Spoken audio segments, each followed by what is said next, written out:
Hi friends, ಬನ್ನಿ ಇವತ್ತು ನಾಗರ ಪಂಚಮಿ ಮತ್ತು ವರಮಹಾಲಕ್ಷ್ಮಿ ಹಬ್ಬಕ್ಕೆ ವಿಶೇಷವಾದ 6 ಬಗೆಯ ಉಂಡೆಗಳನ್ನು ನಾನು ತೋರಿಸ್ತಾ ಇದ್ದೀನಿ.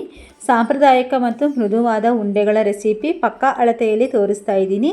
ಹಾಗೆ ಮೊದಲನೇದಾಗಿ ಬಂದುಬಿಟ್ಟು ರವೆ ಉಂಡೆ, ಹಾಗೆ ಮತ್ತು ಎಳ್ಳು ಉಂಡೆ ಮತ್ತು ಶೇಂಗಾ ಉಂಡೆ, ಹಾಗೆ ಕಡಲೆ ಉಂಡೆ, ಹಾಗೆ ಸ್ಪೆಷಲ್ ಆದಂಥ ಹೆಸರು ಕಾಳಿನ ಉಂಡೆ ಮತ್ತು ಮಂಡಕ್ಕಿ ಉಂಡೆ. ಇಷ್ಟು ಉಂಡೆಗಳನ್ನು ನಾನು ರೆಸಿಪಿಗಳನ್ನು ಒಂದೇ ವಿಡಿಯೋದಲ್ಲಿ ತೋರಿಸಲಿಕ್ಕೆ ಪ್ರಯತ್ನ ಪಡ್ತಾ ಇದ್ದೀನಿ.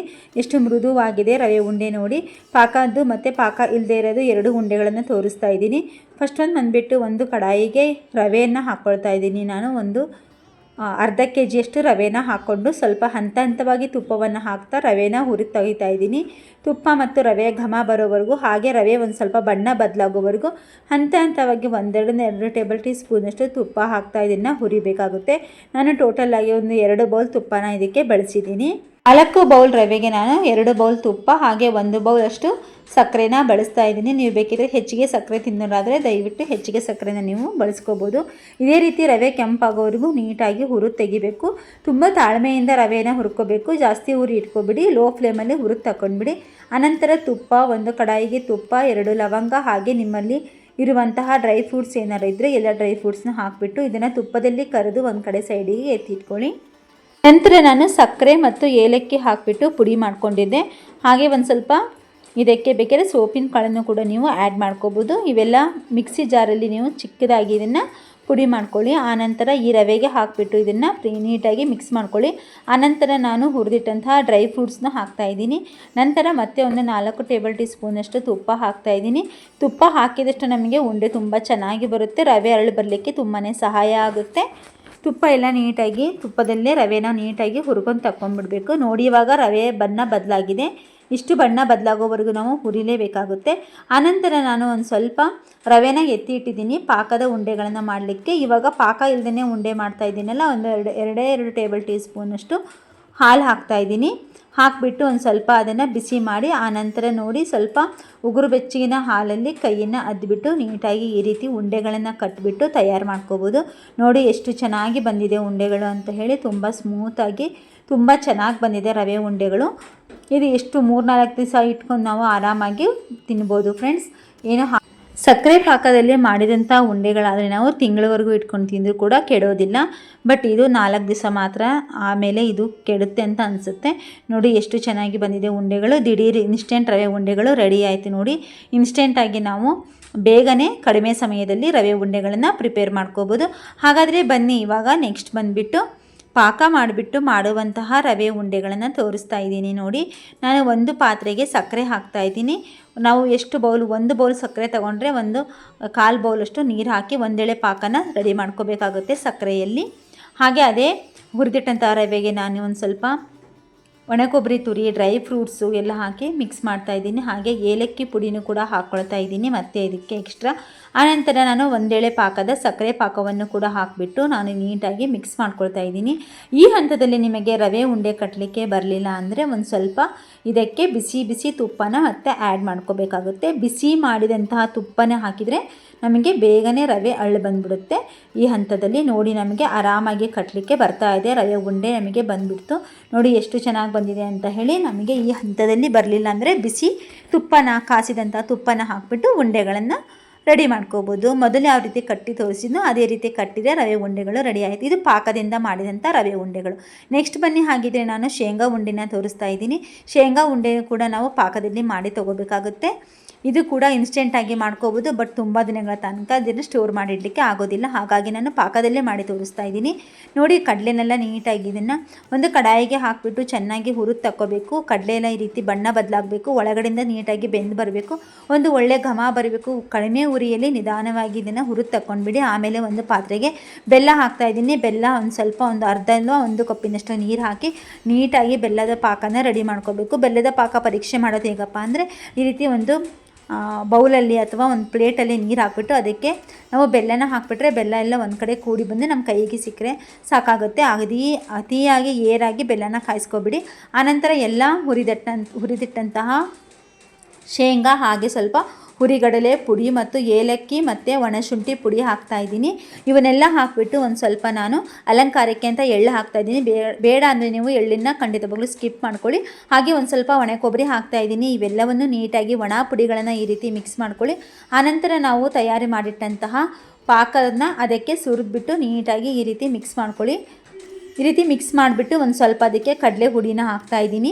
ಆಮೇಲೆ ಕಡಲೆ ಪುಡಿಯಲ್ಲಿ ಒಂದು ಸ್ವಲ್ಪ ಕೈಯನ್ನು ಅದ್ಬಿಟ್ಟು ತುಪ್ಪನ ಕೈಗೆ ಸವರ್ಬಿಟ್ಟು ನೀಟಾಗಿ ಬಿಸಿ ಬಿಸಿ ಉಗುರು ಬೆಚ್ಚಗಿರುವಾಗಲೇ ಇದನ್ನು ಕಟ್ಕೊಂಡ್ಬಿಟ್ರೆ ನಮಗೆ ಉಂಡೆಗಳು ತಯಾರಾಗಿ ಬಂದುಬಿಡುತ್ತೆ. ಉಂಡೆ ಕಟ್ಟುವ ಹಂತದಲ್ಲಿ ನಿಮಗೆ ಏನಾದರೂ ಪಾಕ ಗಟ್ಟಿಯಾಗಿ ಅನ್ನಿಸ್ತು, ಉಂಡೆ ಬರ್ತಿಲ್ಲ ಅಥವಾ ಗಟ್ಟಿ ಆಯಿತು ಉಂಡೆ ಅಂದರೆ ನೀವು ಮತ್ತೆ ಸ್ವಲ್ಪ ಪಾಕನ ಬಿಸಿ ಮಾಡ್ಕೋಬೇಕು. ಒಂದು ಸ್ವಲ್ಪ ಪಾಕನ ಎತ್ತಿಟ್ಕೊಂಡಿರಿ. ಹಾಗೆ ಹುರಿಗಡಲೆ ಪುಡಿನೂ ಒಂದು ಸ್ವಲ್ಪ ಎತ್ತಿಟ್ಕೊಂಡಿರಿ.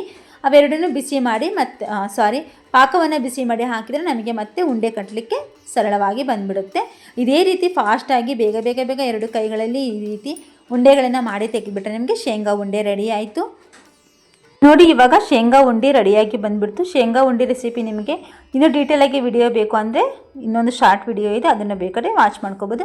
ಬನ್ನಿ, ಹಾಗಿದ್ರೆ ನೆಕ್ಸ್ಟ್ ಬಂದುಬಿಟ್ಟು ಎಳ್ಳು ಉಂಡೆನ ಯಾವ ರೀತಿ ಮಾಡೋದು ಅಂತ ಹೇಳಿ ತೋರಿಸ್ತಾ ಇದ್ದೀನಿ. ಬಿಳಿ ಎಳ್ಳು ಮತ್ತು ಕಪ್ಪು ಎಳ್ಳು ಎರಡನ್ನೂ ಬಳಸಿಬಿಟ್ಟು ನಾನು ಎಳ್ಳಿನ ಉಂಡೆಗಳ ರೆಸಿಪಿ ತೋರಿಸ್ತಾ ಇದ್ದೀನಿ. ಹಾಗೆ ನೋಡಿ, ಇವಾಗ ಒಂದು ಪಾತ್ರೆ ಇಟ್ಬಿಟ್ಟು ಪಾತ್ರೆಗೆ ಒಂದು ಅಚ್ಚಿನಷ್ಟು ಬೆಲ್ಲ ಹಾಕ್ತಾ ಇದ್ದೀನಿ. ಹಾಗೆ ಒಂದು ಸ್ವಲ್ಪ ನೀರನ್ನು ಹಾಕಿಬಿಟ್ಟು ಅದಕ್ಕೆ ಪಾಕಕ್ಕೆ ರೆಡಿ ಮಾಡಲಿಕ್ಕೆ ಇಟ್ಟಿದ್ದೀನಿ. ಆನಂತರ ಒಂದು ಕಡಾಯಿಗೆ ಬಿಳಿ ಎಳ್ಳು ಮತ್ತು ಕಪ್ಪು ಎಳ್ಳು ಎರಡನ್ನೂ ಕೂಡ ಹುರಿದು ತೆಗಿತಾ ಇದ್ದೀನಿ. ಅದನ್ನು ಒಂದು ಮರಕ್ಕೆ ಅಥವಾ ಒಂದು ಬೌಲ್ಗೆ ಹಾಕ್ಬಿಟ್ಟು ಈ ರೀತಿ ಕಲ್ಲಿನಿಂದ ನೀಟಾಗಿ ಈ ರೀತಿ ತಿಕ್ಕಿ ತೆಗೆದುಬಿಡಿ. ಆನಂತರ ಅದನ್ನು ಒಂದು ಬೌಲ್ಗೆ ಸರ್ವ್ ಮಾಡ್ಕೊಂಡ್ಬಿಟ್ಟು ಆನಂತರ ಅದಕ್ಕೆ ಒಂದು ಸ್ವಲ್ಪ ಕಡಲೆ ಪುಡಿ ಹಾಕ್ತಾ ಇದ್ದೀನಿ. ಹಾಗೆ ಶುಂಠಿ ಮತ್ತು ಏಲಕ್ಕಿ ಪುಡಿ ಹಾಗೆ ಸೋಂಪಿನ ಕಾಳಿನ ಪುಡಿನ ತಯಾರು ಮಾಡಿ ಇಟ್ಕೊಂಡಿದ್ದೆ, ಅದನ್ನು ಹಾಕ್ತಾಯಿದ್ದೀನಿ. 4 ರಿಂದ 5 ಏಲಕ್ಕಿ ಆದರೆ ಸಾಕಾಗುತ್ತೆ. ಆನಂತರ ಒಣ ಕೊಬ್ಬರಿ ಹಾಕಿಬಿಟ್ಟು ನೀಟಾಗಿ ಮಿಕ್ಸ್ ಮಾಡ್ತಾಯಿದ್ದೀನಿ. ಒಣ ಪುಡಿನ ನೀಟಾಗಿ ಇದನ್ನು ಮಿಕ್ಸ್ ಮಾಡ್ಕೋಬೇಕು. ಆನಂತರ ಇದಕ್ಕೆ ಪಾಕ ಹಾಕ್ಕೊಳ್ಳೋಕ್ಕೆ ಆಗುತ್ತೆ. ಇವಾಗ ನೋಡಿ, ಸೇಮ್ ಪ್ರೊಸೆಸ್ಸು ಪಾಕ ಮಾಡೋದು ಹೇಗೆ ತೋರಿಸಿದ್ದೆ ಅದೇ ರೀತಿ ಪಾಕನ ತಯಾರು ಮಾಡ್ಕೊಂಡ್ಬಿಡಿ. ಆನಂತರ ನಾನು ಅದು ಮಿಕ್ಸ್ ಮಾಡಿ ಇಟ್ಟಂತಹ ಎಲ್ಲ ಪದಾರ್ಥಗಳನ್ನು ಮಿಕ್ಸ್ ಮಾಡಿ ಇಟ್ಟಂತಹ ಕಡಾಯಿಗೆ ಬೆಲ್ಲದ ಪಾಕವನ್ನು ಹಾಕಿಬಿಟ್ಟು ನೀಟಾಗಿ ಮಿಕ್ಸ್ ಮಾಡಿ, ನಾನು ಮೊದಲೇ ಹೇಳಿದ ಹಾಗೆ ಒಂದು ಸ್ವಲ್ಪ ಉಗುರು ಬೆಚ್ಚಗೆ ಕೈಗೆ ಬಿಸಿ ತಾಕುವಷ್ಟು ಬಿಸಿ ಇದ್ದರೆ ಸಾಕಾಗುತ್ತೆ. ಆವಾಗ ನೀಟಾಗಿ ಈ ರೀತಿ ಉಂಡೆಗಳನ್ನು ಪ್ರಿಪೇರ್ ಮಾಡಿ ತಗೊಂಡ್ಬಿಡಿ. ನೋಡಿ, ನಮಗೆ ಇದು ಎಳ್ಳುಂಡೆ ತುಂಬ ಈಸಿಯಾಗಿ ಬಂದುಬಿಡುತ್ತೆ. ಹಾಗೆ ಆರೋಗ್ಯಕ್ಕೂ ಕೂಡ ತುಂಬ ಒಳ್ಳೆಯದು, ಮೂಳೆಗಳಿಗೆ ಬಲ ಕೊಡುತ್ತೆ. ಈ ಎಳ್ಳುಂಡೆ ಸೇವನೆ ಮಕ್ಕಳಿಗೆ ತುಂಬ ಒಳ್ಳೆಯದು. ಈ ಪಂಚಮಿ ಸಮಯದಲ್ಲಿ ಮಾತ್ರ ಅಲ್ಲ, ನೀವು ಬಾಕಿ ಸಮಯದಲ್ಲೂ ಕೂಡ ಒಂದು ಸ್ವಲ್ಪ ಎಲ್ಲ ಪೌಷ್ಟಿಕಾಂಶ ಡ್ರೈ ಫ್ರೂಟ್ಸ್ನ ಹಾಕಿಬಿಟ್ಟು ಎಳ್ಳು ಮತ್ತು ಶೇಂಗಾ ಹಾಕಿಬಿಟ್ಟು ಮಕ್ಕಳಿಗೆ ಮಾಡಿಕೊಡೋದ್ರಿಂದ ಮಕ್ಕಳಿಗೆ ದೇಹಕ್ಕೆ ತುಂಬ ಬಲ ಕೊಡುತ್ತೆ. ನೋಡಿ, ಇವಾಗ ಎಳ್ಳುಂಡೆನ ರೆಸಿಪಿ ನಮಗೆ ರೆಡಿ ಆಯಿತು.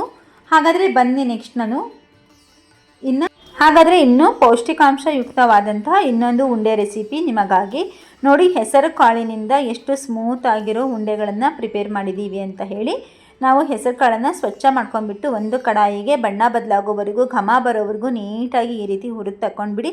ತಾಳ್ಮೆಯಿಂದ ಹುರ್ಕೋಬೇಕು, ತುಂಬ ಜಾಸ್ತಿ ಫ್ಲೇಮ್ ಇಟ್ಕೋಬೇಡಿ, ಮೀಡಿಯಮ್ ಫ್ಲೇಮ್ ಇಟ್ಕೊಂಡ್ರೆ ಸಾಕಾಗುತ್ತೆ. ಇದನ್ನು ನೀಟಾಗಿ ನಾವು ಅಕ್ಕಿ ಹಿಟ್ಟಿನ ತರಿಗೆ ನೀಟಾಗಿ ರುಬ್ಬಿ ತಗೊಂಬರ್ಬೇಕು. ಆಮೇಲೆ ಅದನ್ನು ಸಾಣಿ ಹಿಡ್ಕೊಂಡ್ಬಿಟ್ಟು ತೊಗೊಂಡ್ಬಿಡಿ.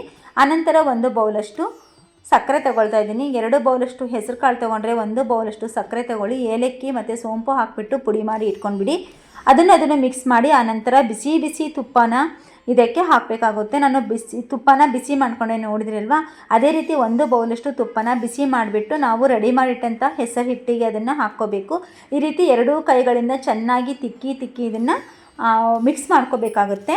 ಈ ರೀತಿ ತಿಕ್ಕದೇ ಇದ್ದರೆ ಉಂಡೆಗಳು ಬರೋದಿಲ್ಲ. 2 ಕೈಯಲ್ಲಿ ನೀಟಾಗಿ ಈ ರೀತಿ ತಿಕ್ಕಿ, ನಮ್ಮಮ್ಮ ಹೇಗೆ ತಿಕ್ತಾ ಇದ್ದಾರಲ್ಲ ಆ ರೀತಿ ನೀಟಾಗಿ ತಿಕ್ಕಿದರೆ ಸಕ್ಕರೆ ಮತ್ತು ಪುಡಿ ಎಲ್ಲ ಮಿಕ್ಸ್ ಆಗಿ ಬಂದುಬಿಡುತ್ತೆ. ಆಮೇಲೆ ಒಂದು ಸ್ವಲ್ಪ ಇದನ್ನು ಕಡಾಯಿನ ಸ್ವಲ್ಪ ಒಲೆ ಮೇಲೆ ಇಟ್ಟು ಇನ್ನೊಂದು ಸ್ವಲ್ಪ ಬಿಸಿ ಮಾಡ್ಕೊಳ್ಳಿ. ಆವಾಗ ಸಕ್ಕರೆ ಒಂದು ಸ್ವಲ್ಪ ನೀರು ಬಿಟ್ಕೊಳ್ಳುತ್ತೆ. ಆವಾಗ ಉಂಡೆಗಳ ಕಟ್ಟಲಿಕ್ಕೆ ತುಂಬ ಚೆನ್ನಾಗಿ ಬರುತ್ತೆ ನಮಗೆ. ಈ ರೀತಿ ಹೆಸರು ಕಾಳಿನ ಉಂಡೆಗಳು ರೆಡಿ ಆಯಿತು. ಏನೂ ಇಲ್ಲ, ಹೆಸರು ಕಾಳಿನ ಪುಡಿ ಮಾಡ್ಕೊಳ್ಳಿ, ಸಕ್ಕರೆ, ಏಲಕ್ಕಿ, ಒಣಶುಂಠಿ ಮತ್ತು ಸೋಪಿನ ಕಾಳಿನ ಪುಡಿನ ಮೊದಲೇ ತಯಾರು ಮಾಡಿ ಇಟ್ಕೊಳ್ಳಿ. ಅಷ್ಟು ಪದಾರ್ಥಗಳನ್ನು ಒಂದು ಸರಿ ಬೆರೆಸ್ಕೊಳ್ಳಿ. ಆನಂತರ ಅದನ್ನು ಒಂದು ಸ್ವಲ್ಪ ಒಲೆ ಮೇಲೆ ಇಟ್ಬಿಟ್ಟು ತುಪ್ಪನ ಬಿಸಿ ತುಪ್ಪ ಹಾಕಿಬಿಟ್ಟು ಮಿಕ್ಸ್ ಮಾಡಿ ಸ್ವಲ್ಪ ಹುರಿದ್ಬಿಟ್ಟು ಕಟ್ಟಿದರೆ ನಮಗೆ ಹೆಸರು ಕಾಳಿನ ಉಂಡೆ ರೆಡಿ ಆಯಿತು. ಮೂಳೆಗಳಿಗೆ ಬಲ ನೀಡುತ್ತೆ, ಹೆಚ್ಚು ಪೋಷಕಾಂಶಗಳು ಇರುವಂತಹ ಹಾಗೆ ರಿಚ್ ಪ್ರೋಟೀನ್ ಇರುವಂತಹ ಹೆಸರು ಕಾಳಿನ ಉಂಡೆ ನಮಗೆ ರೆಡಿ ಆಯಿತು. ಇದು ತುಂಬ ಚೆನ್ನಾಗಿತ್ತು. ಎಲ್ಲ ಉಂಡೆಗಳಕ್ಕಿಂತ ಈ ಉಂಡೆಗಳನ್ನು ನಮ್ಮ ಮನೇಲಿ ತುಂಬ ಇಷ್ಟಪಟ್ಟು ತಿಂದರು ಎಲ್ಲರೂ.